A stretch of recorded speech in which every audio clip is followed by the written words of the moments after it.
ओडिशा सत्संगर रणरे मोर अनंत कोटि प्रणाम। भाद्रव परिक्रमार सत्संग ओडिशा सत्संगर अस्खलित निष्ठा आउ भक्त मानकर प्रभुंक प्रति भक्ति सबुगुड़िक मिलित होई उठिछि आउ मनीष को उज्जीवित करि तोलिछि एई भाद्रव परिक्रमा सत्संग। इष्ट निष्ठारे अटूट रही प्रिय परम को हृदय भितरे मन भितरे चिंता भितरे चेतना भितरे बोध भितरे बुद्धि भितरे ज्ञान भितरे साइति रखी जेतेबेले भक्त तार जीवनर स्थिति जीवनर गति को निजे अनुभव करे और तार सत्यटार संधान पाई सी आगे चली थाए सेतेबेले प्रभुंकर प्रतिटी लीला ताकू भल लगी थाए। आज जो विषय वस्तु रखा जाइछि ठाकुरंकर जन्म मास तांकर लीलार कथा तांकर दयार कथा तांकर करुणार कथा भक्त मानकर अनुभूतिर कथा आलोचना करी आमर मन को अति सरल अति निर्मल करी गढ़ी तोलिबा। कारण भक्तिर भाव एभली ताहार आरंभ अछि आउ शेष नाही आउ भक्ति भिन्न साधना रे उन्नति कौनसी प्रकार हेई पारे ना। भक्त भक्ति आउ भगवान कर अपूर्व लीला आउ तारी भितरे आम मानकर जन्म जन्मांतरर कर्मर फल हौ ए जन्मर कर्मर फल हौ पिता मातांकर आशीर्वाद हौ आमे जुग पुरुषोत्तम परम प्रेममय श्री श्री ठाकुर अनुकूल चंद्रन को जीवनर इष्ट रूपे आचार्य रूपे जीवनर सद्गुरु रूपे पुरुषोत्तम सद्गुरु रूपे जीवनर प्रीति केंद्र रूपे जीवनर आदर्श रूपे ग्रहण करी तांकु स्मरण मनन चिंतन करी आम जीवन को अतिबाहित करी चलीछु। संसार जंजालमय चतुर्पार्श्व को अनै देले समस्या समस्या समस्या आउ तारी भितरे आम मानकर मनोराज्य को आमे नहीं जाइछु सेई प्रिय परम को पाखकु तांकर आशीर्वाद रे मन शांत रहे तांकर आशीर्वाद रे मन पुलकित रहे तांकर आशीर्वाद रे मनर भितरे थिबा इच्छा शक्ति जागृत रुहे आउ तांकरी आशीर्वाद रे मनीष कुपथरे न जाई सुपथगामी होई थाए आउ सुपथगामी हबाकू हेले परम दयाल श्री श्री ठाकुर कहउचंती से सुटाकू से सतटाकू हाथे कलम रे अभ्यास करिबाकू पड़ी थाए। सु के जेमन करबी अर्जन हाथे कलमे अभ्यास करे स्वर्ग तुमार तेमनी हबे कि तुमाके राखिबे धरे। जो मनीष सत को जाजन करे सत को चिंता करे सत को स्मरण मनन करे आउ सत पथर यात्री हुए सु के जेमन करबी अर्जन हाथे कलमे अभ्यास करे कौनसी परिस्थिति रे मध्य खरापटा शुणी किरी भी मो पाटिरु खराप प्रत्युत्तर बाहरिबो नाही एई साधना रे आमे उपनीत हबा दरकार। कारण आमे माने सत्संगी आम मानकर गोटे विशेषत्व अछि आमे माने इष्ट को मथारे बहन करि चलीछु साधारण मनीष ठारू साधारण नर नारी ठारू आम मानकर विशेषत्व सेटा रहिबा दरकार। ताहले आमे सत्कर्मी हेई परिबा सत्संगी हेई परिबा सत पथर यात्री हेई परिबा आउ सेति पाई आमुकु अनवरत आजीवन शेष निश्वास पर्यंत तांकर लीलार कथा दयार कथा सुनिकी आम मन को से बलिका सहज सरल भाव करे गढ़ी तोलिबा दरकार। कारण तांकर लीला तांकर कथा तांकर चिंता मनीष मन भितर जेतेबेले आसे जदि से मने मने टिके हसी न दिए से आहुरी टिके सुनिबाकू जदि तार मन बढ़ी न जाए ताहले कौन हबो ताहले तार ମଣିଷତ୍ୱ ଲାଭର ପ୍ରଥମ ପାହାଚରେ ପହଞ୍ଚି ନାହିଁ ବୋଲି ଆମେ ବୁଝିବାକୁ ହବ। ଯେତେବେଳେ ତାଙ୍କର ଲୀଳାର କଥା ଆମେ ଶୁଣିବା ବା ସତ୍ସଙ୍ଗକୁ ଯିବାକୁ କାହାଠାରୁ ଆମେ ଗୋଟେ ନିମନ୍ତ୍ରଣ ପାଇଯିବା, ତାହେଲେ ଆମେ ସାଧାରଣତଃ ମୁଣ୍ଡ ଭିତରେ ମନ ଭିତରେ ହଠାତ୍ ପୁଲକିତ ଭାବ ଆମର ଜାଗ୍ରତ ଆସିବ। ତାହେଲେ କଣ ହବ ନା ପ୍ରକୃତ ଆମେ ତାଙ୍କୁ ଭଲ ପାଉଛେ, ପ୍ରକୃତ ସିଏ ଲୀଳାମୟ, ଆଉ ଆମେ ତାଙ୍କର ସୃଷ୍ଟିର ଏଇ ସାମାନ୍ୟ ଜୀବ, ଆଉ ଆମେ ଜନ୍ମ ହେଇଛୁ ବଞ୍ଚି ରହିଛୁ ତାଙ୍କରି ପାଇଁ। ଏଇ କଥାଟା ମୁଣ୍ଡ ଭିତରେ ଆମର ରହିବା ଦରକାର। ଆଉ ସେଥିପାଇଁ ଭକ୍ତିର ଭାବ ଦରକାର। କଥାବସ୍ତୁ ଉପରକୁ ଯିବା ପୂର୍ବରୁ ଭଗବାନ ଶ୍ରୀକୃଷ୍ଣଙ୍କର କଥା ମନେ ପଡି ଯାଉଛି। ଆଜି ହଉଛି ତାଙ୍କର ଗତକାଲି ଜନ୍ମଦିନ ଥିଲା, ଆଉ ଆଜି ତାଙ୍କର ଯୋଉ ଜନ୍ମର ଉତ୍ସବଟା ପାଳନର ଦିନ। ଆଉ ପ୍ରକୃତ ଭାବରେ ଗୋପାଙ୍ଗନା ମାନେ କିଭଳି ଭାବରେ ତାଙ୍କୁ ଭକ୍ତି କରୁଥିଲେ। ଭକ୍ତର ଭକ୍ତିକୁ ପରୀକ୍ଷା କରିବାକୁ ଯାଇ ସେଇ ପ୍ରଭୁ ନିଜେ ଜ୍ୱରରେ ଶୋଇଗଲେ। ଆଉ ନାରଦ ମହର୍ଷିକୁ ନିର୍ଦ୍ଦେଶ ଦେଲେ, ଯାଅ ତ୍ରିଭୁବନରେ ବୁଲି ଯିଏ ତାର ନିଜର ପାଦ ଧୂଳି ଦବ, ଆଉ ସେଇ ପାଦ ଧୂଳି ଯଦି ମୋର ମଥାରେ ଲାଗେ ତାହେଲେ ମୋର ଜ୍ୱର ଭଲ ହବ, ନହେଲେ ମୁଁ ସେମିତି ଜ୍ୱରରେ ଛଟପଟ ହଉଥିବି।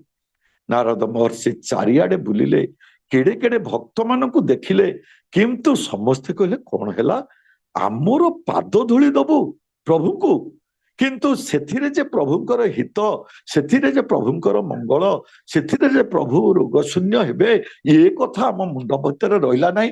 ଆମେ ପ୍ରଥମ ଧାଡିରେ ଆମର ମନକୁ ସେଇଠି ନିୟୋଜିତ କରି ରଖିଦେଲୁ, ଆମେ ଆମ ପାଦ ଧୂଳି ପ୍ରଭୁଙ୍କ ମଥାରେ ଲାଗିବ। କିନ୍ତୁ ଗୋପାଙ୍ଗନା ମାନେ କଣ କହିଲେ?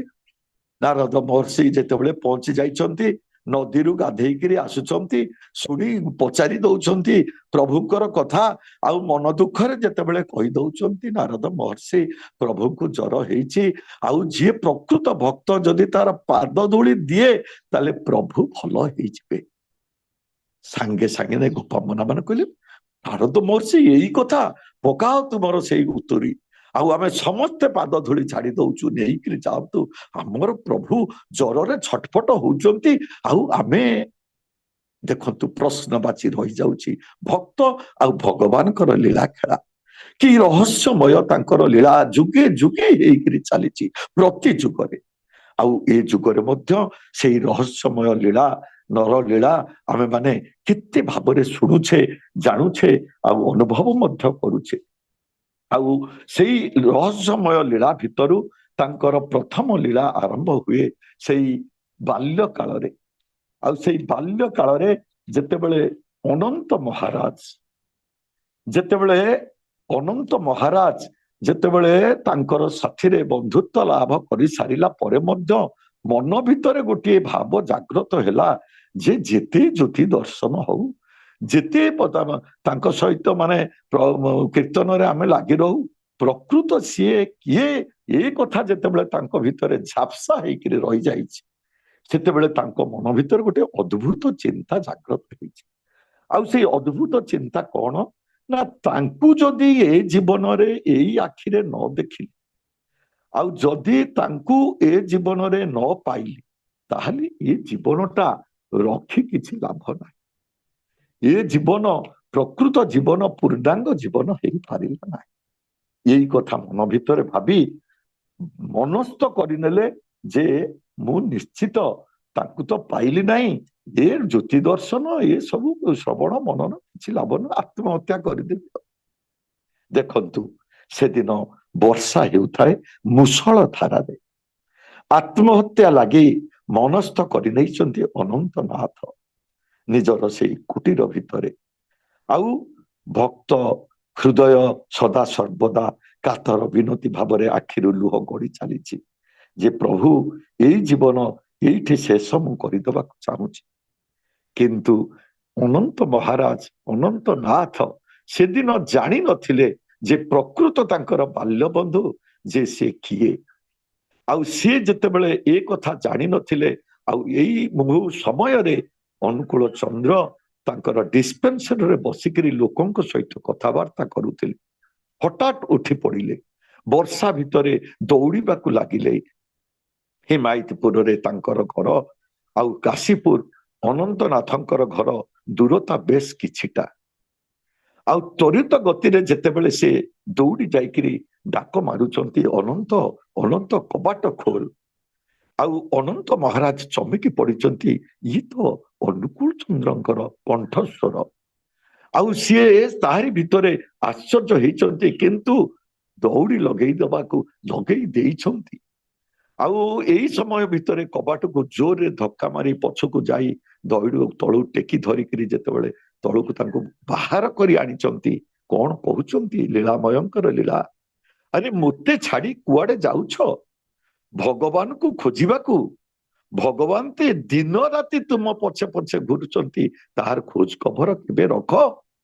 ବିସ୍ମିତ ଅନନ୍ତନାଥ ଆଖିରେ ଦେଖୁଛନ୍ତି ପ୍ରଭୁଙ୍କୁ, ଆଉ ତାଙ୍କର ସେ ହଉଛନ୍ତି ସହଚର ଅନୁକୂଳ ଚନ୍ଦ୍ରଙ୍କୁ।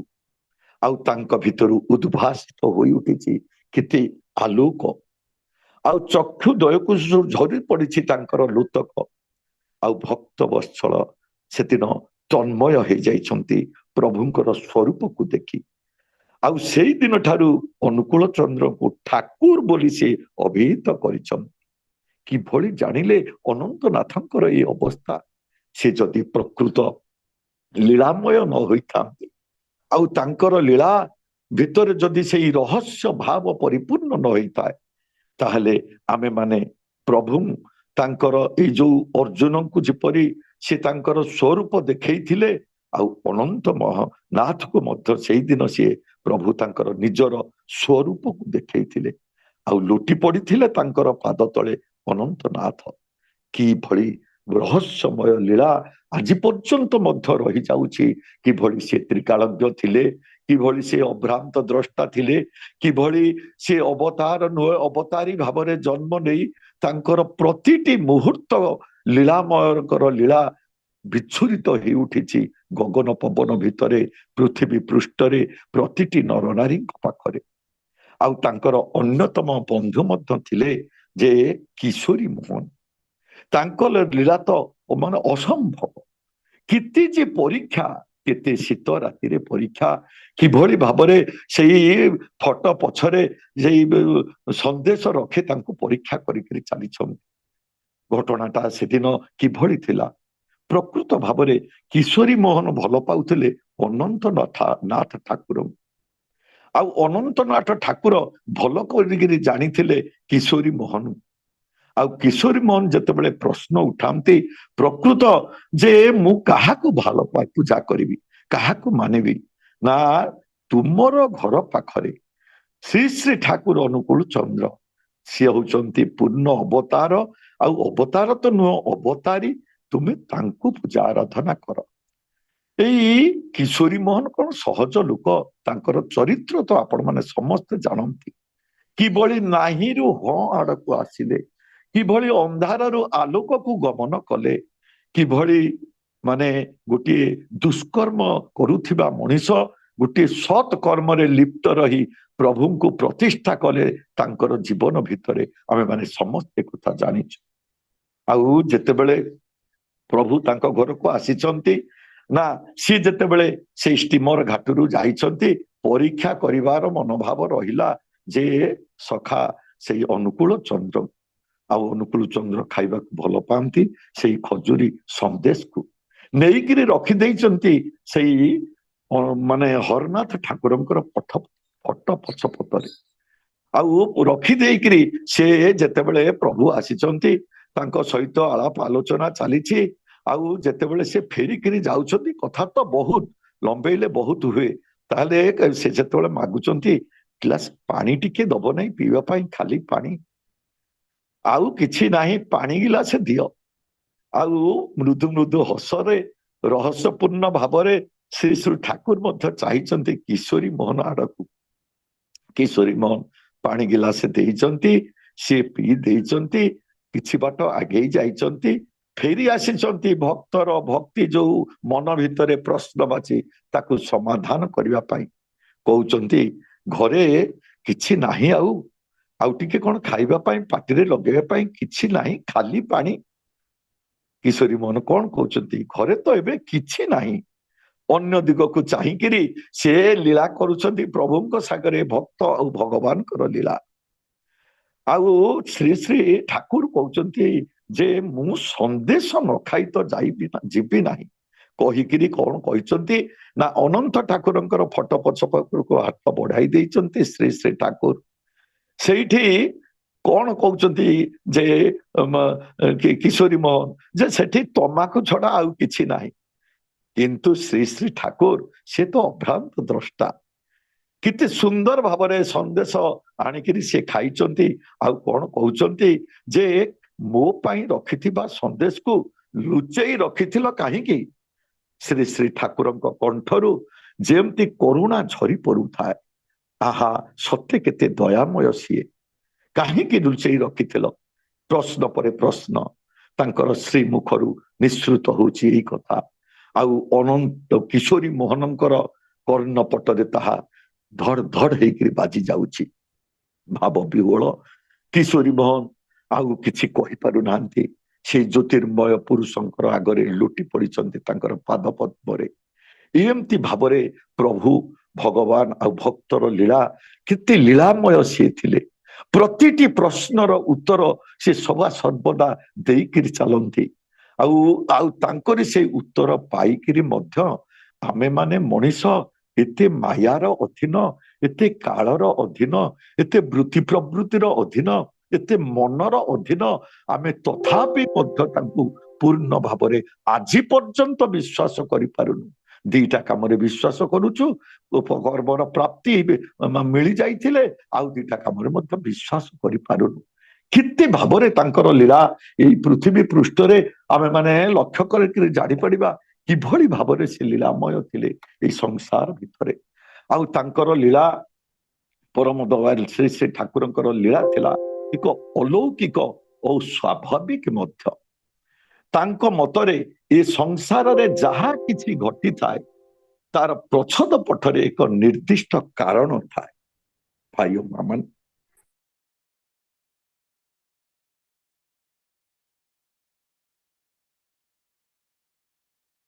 କୁହନ୍ତୁ କୁହନ୍ତୁ।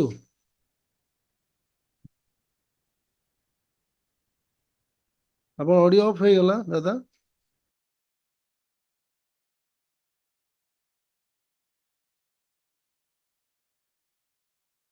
ଆପଣ ଅଡିଓ ଅଫ୍ ହେଇଯାଇଛି, ଅଡିଓ ଅନ୍ କରନ୍ତୁ। ନିର୍ମଳ ଦା ଆପଣ ଅଡିଓ ଅନ୍ କରନ୍ତୁ। ଆଜ୍ଞା ଶୁଭିଲା? ଆଜ୍ଞା ଆଜ୍ଞା। ତେଣୁ ତାଙ୍କର ଯେ ଲୀଳା ସେଇ ଶୈଶବ କାଳରୁ ଆରମ୍ଭ କରି ଅନନ୍ତ ଅନ୍ତିମ ଜୀବନ ପର୍ଯ୍ୟନ୍ତ 81 ବର୍ଷ ଗୋଟିଏ ଗୋଟିଏ ଲୀଳା ଆମ ପାଖରେ ରହସ୍ୟମୟ ହୋଇକରି ରହିଯାଇଛି। ଆମେ ତାର କାରଣ ଆଜି ପର୍ଯ୍ୟନ୍ତ ମଧ୍ୟ ମାନେ ଜାଣିପାରୁନୁ କିଭଳି ଏଇଟା ସମ୍ଭବ ହେଲା। ଗୋଟେ ସୁନ୍ଦର କଥାଟିଏ ମନେ ପଡୁଛି, ଦିନକର ଘଟଣା। ମାତା ମନମୋହିନୀ ଦେବୀ ନିଜର ଶିଶୁ ପୁତ୍ର ଅନୁକୂଳ ଚନ୍ଦ୍ର ଓ ମାତା କୃଷ୍ଣ ସୁନ୍ଦରକୁ ଧରି କୁଷ୍ଟିଆରୁ ହିମାୟତପୁର ଆସୁଥିଲେ ଗୋଟିଏ ଡଙ୍ଗାରେ। ସେତେବେଳକୁ ବୈଶାଖ ମାସ, ଅଚାନକ କାଳ ବୈଶାଖ ଝଡ଼ ତୋଫାନ ଆସି ଡଙ୍ଗାକୁ ଅସ୍ଥିର କଲା। ପଦ୍ମା ନଦୀର ଅଥଳ ଜଳରେ ଡଙ୍ଗାଟିକୁ ସମ୍ଭାଳି ନ ପାରି ସେ ନାଉରୀ ଦି ଜଣ କଣ କଲେ, ଡଙ୍ଗାରୁ ଜଳ ମଧ୍ୟକୁ ଡେଇଁ ପଡିଲେ। ଆଉ ଡେଇଁ ପଡି କହୁଛନ୍ତି ଏଥର ତୁମର ଜୀବନ ତୁମେ ରକ୍ଷା କର। ନାଉରୀ ବିହୀନ ତରି, ପ୍ରବଳ ସ୍ରୋତ, ଆଉ ଡଙ୍ଗାରେ ବସିଛନ୍ତି ମନମୋହିନୀ ଦେବୀ ଆଉ ତାଙ୍କର ମା ଆଉ ଶିଶୁ ପୁତ୍ରକୁ କୋଳରେ ଧରିଛନ୍ତି ଅନୁକୂଳ ଚନ୍ଦ୍ର। କିନ୍ତୁ ମନେ ମନେ ଗୁରୁ ମନ୍ତ୍ରକୁ ଜପ କରୁଥାନ୍ତି ମନମୋହିନୀ ଦେବୀ। ହଠାତ୍ ଶିଶୁ ପୁତ୍ରର ମୁଖରୁ ନିଃସୃତ ହେଲା, ମା ମା ଏଇଠି ଓହ୍ଲେଇ ପଡ, ଏଇଠି ଓହ୍ଲେଇ ପଡ। ମା ଆଉ ଆଡୁ ସାଡକୁ ଅନେଇକିରି କିଛି ବିଚାର ନ କରି ଗୋଟିଏ ହାତରେ ବୃଦ୍ଧା ମାତା ଆଉ କୋଳରେ ଶିଶୁକୁ ଧରି ଡେଇଁ ପଡିଛନ୍ତି ସେଇ ଅଥଳ ଗର୍ଭ, ସେଇ ପଦ୍ମା ନଦୀ ଭିତରକୁ। ଆଶ୍ଚର୍ଯ୍ୟର କଥା, ମାନେ ଆଣ୍ଠୁର ତଳକୁ ପାଣି ରହୁଛି, ଆଣ୍ଠି ଉପରକୁ ପାଣି ଯାଉନି। ଏତେ ବଡ ନଦୀ, ଖରସ୍ରୋତା ନଦୀ, ଆଉ ଏଇଠି କିଭଳି ଭାବରେ ବାଲିଚଢା ରହିଗଲା, ଆଉ କିଭଳି ଭାବରେ ଅନ୍ତର୍ଯାମୀ ପୁରୁଷ ଶିଶୁରୁ ଶିଶୁ ଲୀଳାରେ ଏ କଥା ପ୍ରକଟ କରିଛନ୍ତି କି ଆଶ୍ଚର୍ଯ୍ୟ, ସମସ୍ତେ ଆଶ୍ଚର୍ଯ୍ୟ। ଆଉ ସେହି ଶିଶୁ ପୁତ୍ରକୁ ଧରି, ବୃଦ୍ଧ ମାକୁ ଧରି ଚାଲି ଚାଲିକା ସେ ଆସି କୂଳରେ ପହଞ୍ଚି ଯାଇଛନ୍ତି। ପର ମୁହୂର୍ତ୍ତରେ ମାତା ନିଜର ଶିଶୁ ପୁତ୍ରର କଥା ଭାବି ବିସ୍ମିତ ହେଲେ। ନଦୀ ମଧ୍ୟରେ କିଭଳି ଓହ୍ଲାଇବା ସମ୍ଭବ, ଆଉ କିଭଳି କମ ପାଣିରେ ସମ୍ଭବ, ଏହା ତ ଆଜି ପର୍ଯ୍ୟନ୍ତ ରହସ୍ୟମୟ ହୋଇକରି ରହିଗଲା। ମନେ ପଡୁଛି ସେଦିନ ମଧ୍ୟ କଥା। ଛୋଟ ପିଲାଟି ହେଇଥାନ୍ତି ମାରୁତି। ଆଉ ମା ଅଞ୍ଜନା ପଚାରୁଛନ୍ତି ଯେ କହ ମାରୁତି, ତୁ ମୋର ପୁତ୍ର ନା ମୋର ଭଗବାନ? ଦେଖନ୍ତୁ ଭକ୍ତ ଆଉ ଭଗବାନଙ୍କର ଲୀଳା କିଭଳି ଭାବରେ। ମାରୁତି କହୁଛନ୍ତି, ମା ଆପଣ ଏଭଳି କଥା କଣ କହୁଛନ୍ତି? ମୁଁ ପରା ଆପଣଙ୍କର ପୁଅ। ନା ଏଇ ପୃଥିବୀ ପୃଷ୍ଠରେ କୌଣସି ଏଭଳି ଛୋଟ ପିଲାଟି ଅସମ୍ଭବ ପ୍ରକାର ସମସ୍ୟାର ସମାଧାନ କରିପାରିବେ ନାହିଁ କେବଳ ଭଗବାନଙ୍କର ଛଡା। ସତ କୁହ, ତୁ ମୋର କିଏ? ମୋର ପୁଅ ନା ମୋର ଭଗବାନ? ଆଉ ଏଭଳି ମା ପୁଅଙ୍କର କଥା ହେଲା। ମା ସଂକଳ୍ପ ନେଇଗଲେ, ତୁ ଯଦି ତୋର କଥା ମତେ ନ କହୁ ତାହେଲେ ମୁଁ ଆଜିଠାରୁ ଉପବାସ ରହିଗଲି, ଆଉ ଖାଇବି ନାହିଁ। କାନ୍ଦି ପକେଇଲେ ମାରୁତି। ଗୋଟି ଗୋଟି କରି ପୂର୍ବ ଜନ୍ମର କଥା ମାଙ୍କ ପାଖରେ ତୁଳି ଧରିଛନ୍ତି। କିଭଳି ମା ତାଙ୍କର ସେଇ ଦେବରାଜଙ୍କ ପାଖରେ ନାଟକ କରୁଥିଲେ। ସଂସାର ଜୀବନ କରିବାକୁ ଇଚ୍ଛା ହେଲା, ଆଉ ସଂସାରକୁ ଫେରି ଆସିଲା ବେଳକୁ ପସନ୍ଦ କରିନାହାନ୍ତି କିଏ, ଆଉ ଦେବଦେବ ମହାଦେବଙ୍କୁ ସେ ଅଟୁଟ ଭାବରେ ନିଷ୍ଠାର ସହିତ ଅସ୍ଖଳିତ ଭାବରେ ସେ ତାଙ୍କୁ ପ୍ରାର୍ଥନା କରିଛନ୍ତି, ବନ୍ଦନା କରିଛନ୍ତି, ପୂଜା କରିଛନ୍ତି, ପ୍ରକଟ ହେଇଛନ୍ତି ସେଇ ଦେବଦେବ ମହାଦେବ। ଆଉ ଆଶା କରିଛନ୍ତି ତାଙ୍କର ଯେ ମାନେ ଦାମ୍ପତ୍ୟ ଜୀବନ ପାଇଁ। ତଥାସ୍ତୁ ହୋଇଛି। ଆଉ ଦାମ୍ପତ୍ୟ ଜୀବନରେ ମୋର ଗୋଟେ ପୁତ୍ର ସନ୍ତାନ ହବ, ତଥାସ୍ତୁ କରିଛନ୍ତି ଦେବଦେବ ମହାଦେବ। ଆଉ ପୁତ୍ର ସନ୍ତାନ ଆପଣ ମୋର ପୁଅ ହେଇକିରି ଜନ୍ମ ନେବେ। ଆର୍ଯ୍ୟ ନାରୀ କେତେ କୁଶଳ ଆଉ କୌଶଳୀ ଦେଖନ୍ତୁ। ମାଗିନେଲା, ଭକ୍ତିର ତାକତ ଲଗେଇ ଦେଲେ ଅଞ୍ଜନା ସେଦିନ। ଆଉ ତଥାସ୍ତୁ କରିଦେଇଛନ୍ତି। ଆଉ ପ୍ରଭୁ ନିଜେ ସେ ତ ତ୍ରିକାଳଜ୍ଞ, ସେ ତ ଅଭ୍ରାନ୍ତ। ଅଳପ ପୂଜାରେ ଯିଏ ବେଶୀ ଦାନ ଦିଅନ୍ତି ସିଏ ହଉଛନ୍ତି ଶିବ। ଶିବ ଶବ୍ଦର ଅର୍ଥ ମଙ୍ଗଳ, ଆଉ ଇଷ୍ଟ ଶବ୍ଦର ଅର୍ଥ ମଧ୍ୟ ମଙ୍ଗଳ। ଆଉ ଆମେ ଆଜି ଯୋଉ ଇଷ୍ଟ ଦେବତାଙ୍କୁ ପୂଜା କରୁଛେ, ସିଏ ତ ଶିବ, ସିଏ ତ ବିଷ୍ଣୁ, ସିଏ ତ ବ୍ରହ୍ମା, ସିଏ ତ ସବୁର ଉପରେ ସିଏ। ଆଉ ଦେଖନ୍ତୁ, ଆଉ ମାରୁତି ଛୋଟ ପିଲାଦିନୁ ତାଙ୍କର ଜୀବନଟାକୁ କିଭଳି ଭାବରେ ସେଇ ପ୍ରଭୁ ରାମଙ୍କ ପାଇଁ ତାଙ୍କର ଜନ୍ମ, ପ୍ରଭୁ ରାମଙ୍କ ସାଥିରେ ତାଙ୍କର ଲୀଳା ଖେଳା, ଆଉ ରାମ ଅବତାରରେ ସେ ଯାହା କରିଛନ୍ତି ଏଇ ପୃଥିବୀ ପୃଷ୍ଠରେ ଏଭଳିକା ଭକ୍ତ ଭଗବାନଙ୍କ ପାଇଁ କରିପାରିବ ନାହିଁ। ସେଇଥିପାଇଁ ତ ପରମ ଦୟାଲ ଶ୍ରୀ ଠାକୁରଙ୍କର ଶ୍ରୀମୁଖରୁ ସେଦିନ ନିଃସୃତ ହେଇଥିଲା ଯେ ଭକ୍ତ ମାନଙ୍କ ଭିତରେ ରାଜା ହଉଛନ୍ତି ହନୁମାନ। କିଭଳି ଭାବରେ ପ୍ରଭୁ ପୁରୁଷୋତ୍ତମ ଦୟାଲଙ୍କ ଠାକୁର ଶ୍ରୀମୁଖରୁ ନିଃସୃତ ହେଇଥିଲା। ଆଉ ଏଇ ସବୁ ଲୀଳା ଆମେ ମାନେ ଯଦି ମନ ଭିତରେ ସ୍ଥାନ ନ ଦେବା, ହୃଦୟ ଭିତରେ ସ୍ଥାନ ନ ରଖିବା, ଯଦି ମନେ ମନେ ତାକୁ ସଦାସର୍ବଦା ନ ଭାବିବା, ଏଇ ଜନ୍ମ ଜନ୍ମାନ୍ତରର କଳୁଷ କାଳିମାକୁ ଆମେ ଦୂରୀଭୂତ କରିପାରିବା ନାହିଁ। ଆମ ହୃଦୟ ଭିତରେ, ଚିନ୍ତା ଭିତରେ, ଚେତନା ଭିତରେ ସେଇ ସତ୍ର ସନ୍ଧାନ ଟିକକ ଆମେ ପାଇପାରିବା ନାହିଁ। ଗୋଟେ ସୁନ୍ଦର କଥା ପୁଣି ମନେ ପଡି ଯାଉଛି। ଆଉ ଥରେ ସେଇ କିଶୋରୀ ମୋହନ ଆଉ ପ୍ରଭୁଙ୍କର ଲୀଳା। କିଶୋରୀ ମୋହନଙ୍କର ସହିତ ତାଙ୍କର ମାନେ ଯୋଉ ରହସ୍ୟ, ତାହା ଆଜି ପର୍ଯ୍ୟନ୍ତ ମଧ୍ୟ ସେଇ ରହସ୍ୟମୟ ହୋଇକରି ରହିଗଲା ତାଙ୍କର ଲୀଳା। ଦିନେ ଶୀତ ରାତି ପ୍ରାୟ ଗୋଟାଏ ବେଳେ ପ୍ରିୟ ଭକ୍ତ ଦୁର୍ଗାନାଥ ସାନ୍ୟାଲଙ୍କୁ ଠାକୁର ଡାକି କହିଲେ ଯେ କିଶୋରୀଙ୍କୁ କିଛି ଖୁଆଇ ଦେଇପାରିବେ? ପାଖରେ ମଧ୍ୟ ଅନନ୍ତନାଥ ଅଛନ୍ତି। ସଙ୍ଗେ ସଙ୍ଗେ ଦୁର୍ଗାନାଥ ସାନ୍ୟାଲ ସେ ଷ୍ଟିମର ଘାଟକୁ ଯାଇଛନ୍ତି।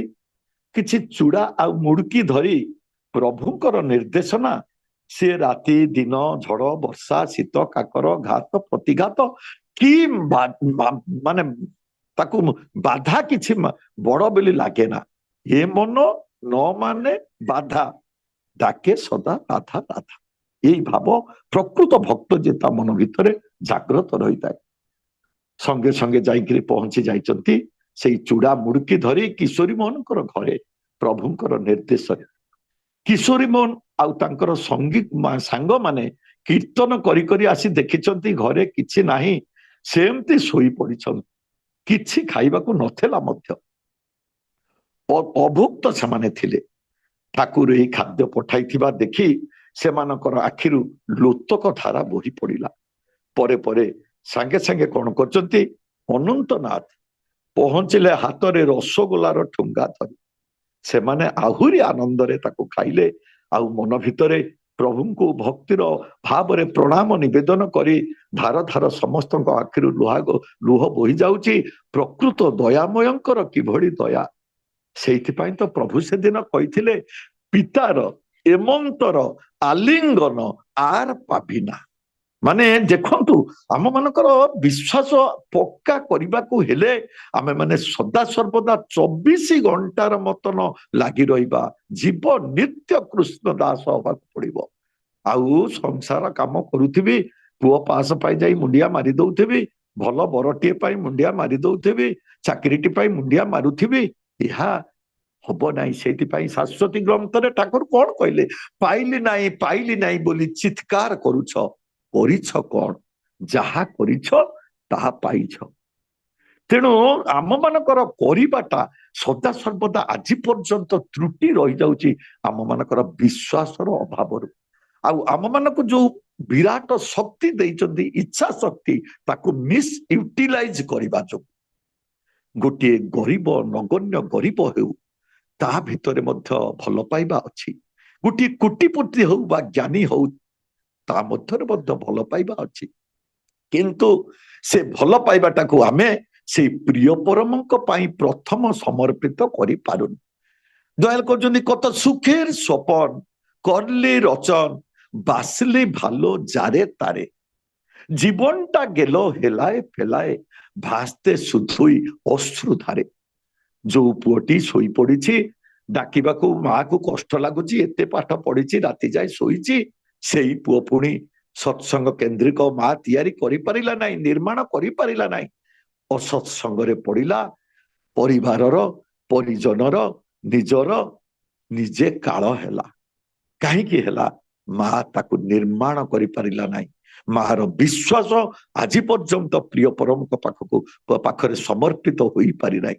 ତେଣୁ ବାରମ୍ବାର ସତ୍ସଙ୍ଗ ଶୁଣିଲେ, ସତ୍ କଥା ଚିନ୍ତା କଲେ, ଜଣେ ଗୁରୁ ଭାଇ ଆଉ ଜଣେ ଗୁରୁ ଭାଇକି ଦେଖି ପ୍ରଥମ ଯୋଉ ଦିନ ସତ୍ୟାନୁସରଣରେ କଣ ପଢିଥିଲୁ ପଚାରି ଉତ୍ତର ନ ପାଇଛି, ଆମେ ସତ୍ସଙ୍ଗୀ ହେଇପାରୁ, ସତ୍ କର୍ମୀ ହେଇପାରିବା ନାହିଁ। ଏକଥା ପ୍ରତିଟି ମା, ପ୍ରତିଟି ଭାଇ ଅଙ୍ଗେ ଅଙ୍ଗେ ଅନୁଭବ କରିବା ଦରକାର। 1974 ମସିହାର କଥା, ପୁରୀ କଲେଜରେ ମୁଁ ସେତେବେଳେ ପଢୁଥାଏ, ଆଉ ମୋର ଋତିକ ଡକ୍ଟର ନଗେନ୍ଦ୍ରନାଥ ସ୍ୱାଇଁ ମୋର ଭିଣେଇଙ୍କର ମାଧ୍ୟମରେ ମୁଁ ଦୀକ୍ଷା ନେଇଥାଏ। ଦୀକ୍ଷା ନେବା ପରଦିନ ମୁଁ ହଷ୍ଟେଲକୁ ଚାଲି ଯାଇଥାଏ, ଆଉ ସେଠି ପଣ୍ଡିତ ସୁରେଶ ଚନ୍ଦ୍ର ଦେବ ଶର୍ମାଙ୍କର ସଂସ୍ପର୍ଶରେ ଆସିଲି। ସାଇକେଲରେ ତାଙ୍କୁ ବସେଇ ବୁଲି ବୁଲି ପୁରୀ ସମୁଦ୍ର କୂଳରେ କେତେ ଘର ଆମେ ଦେଖିଛୁ। ଶେଷରେ ଆଜି ଯୋଉ ଠାକୁର ବାଡି ଦେଖୁଛନ୍ତି ଆପଣ ମାନେ, ସେକୁ ପସନ୍ଦ ହେଲା, ସିଏ ରେଜିଷ୍ଟ୍ରି ହେଲା। ଏଇ ମୁଣ୍ଡରେ କେତେ ବାଲି ବୋହି କେତେ ରାତି ସେଠି ମୁଁ ଶୋଇଛି। ହଷ୍ଟେଲରୁ ସନ୍ଧ୍ୟାବେଳେ ଚାଲିଯାଏ, ଆଉ ସେଇଠି ରାତିରେ ରହେ 2-4 ଜଣ ପିଲା। ଆଉ ହଷ୍ଟେଲର ଯିଏ ରୋଷେଇଆ ଥିଲେ, ସିଏ ଆମର କୁଜଙ୍ଗ ସାଇଡର ଥିଲେ। ସେ ନନା ଭଲ ପାଉଥିଲେ ମତେ ବହୁତ। ମୁଁ 200 ଗ୍ରାମ ଚାଉଳ, 50 ଗ୍ରାମ ଡାଲି ଆଉ ପନିପରିବା ଧରିକିରି ଆମେ 3-4 ଜଣ ଖାତାରେ ଏଠି ହାଜିରି ପକେଇ ଯାଉ, ପଳଉ ଯାଉ। କାହିଁକି ଜାଣନ୍ତି? 5 ବସ୍ତା ସିମେଣ୍ଟ, ଭଙ୍ଗା ଘର, ଠାକୁର ବାଡି କିଣା ହେଇଛି, ବଡଦା ଶୀଘ୍ର ଆସିବେ, ଘର ତିଆରି ସରିବ। ଏଇ ସରଳ ମନ, ଏଇ ସରଳ ହୃଦୟ ନେଇକିରି କେତେ ରାତି ମୁଁ ସେଠି ଶୋଇଛି। ଆଉ ଅଗଷ୍ଟ 15 ଦିନ ସମସ୍ତେ ଯେତେବେଳେ ଆନନ୍ଦରେ ବୁଲୁଥିବେ, ଆମେ କଲେଜ ହଷ୍ଟେଲରୁ 5-6 ଜଣ ପିଲା ଏଇ ମୁଣ୍ଡରେ ସେଇ ଟଗରାରେ ବାଲି ବୋହିକିରି, ଆଜି ଯିଏ ଠାକୁର ବାଡି ତିଆରି ହେଇଛି ସେଇ ଖାଲ ଥିଲା, ସେଇଥିରେ ଆଣି ବାଲି ପଦାରୁ ପକଉଥାଉ। ଆଉ ଯୋଉଦିନ ସତ୍ସଙ୍ଗ ହୁଏ 50ଟା ଟଙ୍କା ଆମ ପାଖରେ ନଥାଏ, 2 ଟଙ୍କା ଟଙ୍କାଏ ଧାର କରି ଉଖୁଡା ଆଉ ଯୋଉ ଲଡୁ ଲଡୁ ନେଇ ଆସୁ, ଆଉ ବସିବାକୁ ପାଲ ନଥାଏ। 3 ମାସ ଖଣ୍ଡେ ଲାଗିଗଲା ମତେ 2 ଟଙ୍କା 8 ଟଙ୍କା ଯୋଉଟା କରି 40 ଟଙ୍କା ଯୋଗାଡ ହେଲା। ବଜାରକୁ ଯାଇକିରି ଖଣ୍ଡେ ପାଲ କିଣିଲୁ। ଶ୍ରୀ ଶ୍ରୀ ଠାକୁର, ଶ୍ରୀ ଶ୍ରୀ ବଡଦା, ଶ୍ରୀ ଶ୍ରୀ ବଡମା, ସେତେବେଳେ ବଡଦାଙ୍କର ଫଟୋ ମଧ୍ୟ ନଥିଲା ସେଥିରେ। ଆମେ ଏଇ 2 ଜଣଙ୍କୁ ରଖିକିରି ସେତେବେଳେ ଆମେ ହଷ୍ଟେଲରେ ରହିଥିଲେ, ସତ୍ସଙ୍ଗ ଠାକୁର ବାଡିରେ ରହୁଥିଲୁ। ତାପରେ ଆଜିର ଆପଣ ମାନେ ଦେଖନ୍ତୁ କି ଅବସ୍ଥା ହେଇଛି। ମନ ଭିତରେ ସେଇଭଳିକା ବିଶ୍ୱାସ, ଭକ୍ତି, ଚିନ୍ତାଧାରା ଆଉ ପିତାମାତାଙ୍କର ଆଶୀର୍ବାଦ ସେଥିରେ ରହିବା ଦରକାର। ଆଜି ମଧ୍ୟ ଶୁଣୁଥିଲି ଜଣେ ବାପା ତାଙ୍କର ପୁଅଙ୍କର ଜନ୍ମଦିନ ପାଇଁ ମଧ୍ୟ ଭୋଗ ନିବେଦନ କରିଛନ୍ତି। ସେ ପାଣ୍ଡବ ଭାଇ ତାଙ୍କର ଜୀବନ ସବୁ ମୁହୂର୍ତ୍ତରେ ପ୍ରଭୁଙ୍କ ପାଇଁ ସେ ଦେଇ ଦେଇଛନ୍ତି। ଆଉ ପିଲାମାନଙ୍କର ପାଦ କେବେ କଣ ଅବାଟରେ ପଡିବ? କେବେ ବି ଅବାଟରେ ପଡି ପାରିବ ନାହିଁ। କାରଣ ପିଲାମାନେ ନିଶ୍ଚିତ ଜାଣନ୍ତି ପିତା ମାତାଙ୍କର ପ୍ରିୟ ତୁମେ ଯେତେ ହିଁ ହେବ ଉର୍ଜନାରେ, ଦୁନି ଆଟା ସେପରି କରି ତୋଳିବ ତୁମକୁ ବର୍ଦ୍ଧନାରେ। ଯୋଉ ପୁଅ ଆଉ ଯୋଉ ଝିଅ ଜାଣିବେ ତୁମେ ହେଲ, ତୁମର ବାପା ଆଉ ମା ହେଲେ ତୁମର ଜୀବନ୍ତ ଦେବତା ଆଉ ଦେବୀ। ତାଙ୍କୁ ବାଦ ଦେଇ ମୋର ପୂଜା ମୋ ପ୍ରିୟ ପରମଙ୍କ ପାଖରେ ପହଞ୍ଚି ପାରିବ ନାହିଁ। କାରଣ ପରମ ଦୟାଳ ଶ୍ରୀ ଶ୍ରୀ ଠାକୁର କହୁଛନ୍ତି ପିତା ମାତାଙ୍କର ଯୁଗଳ ମୂର୍ତ୍ତି ହଉକୁ ତୁମାର ପୂଜାର ହୋମ, ତାদের ପ୍ରତି ଭକ୍ତି ପ୍ରୀତି ରହୁକୁ ଇଷ୍ଟ ନିଷ୍ଠା ଦମ।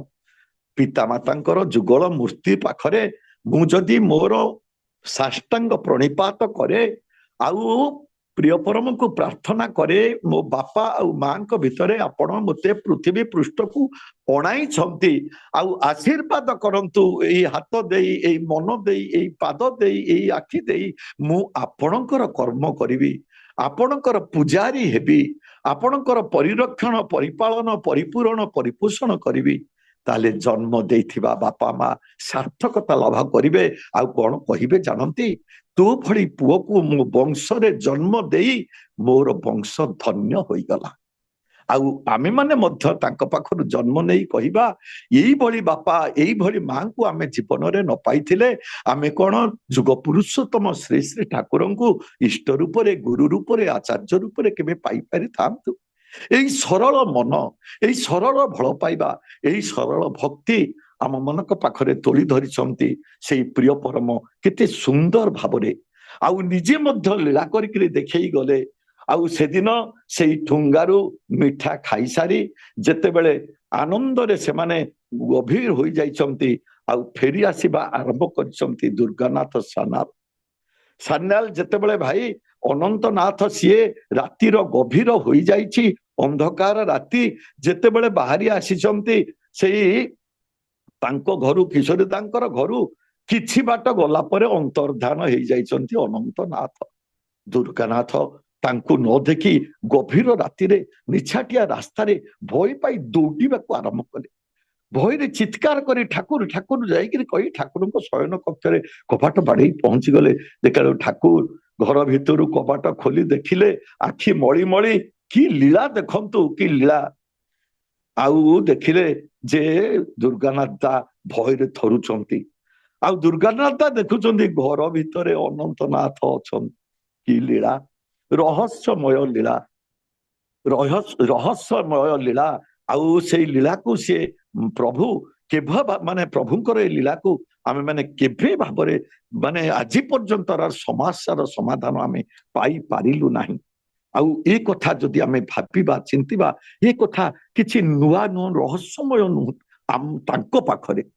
ତାଙ୍କର ସିଏ ତ୍ରିକାଳଜ୍ଞ, ସିଏ ଅଭ୍ରାନ୍ତ, ସିଏ ସର୍ବ ଶକ୍ତିମାନ।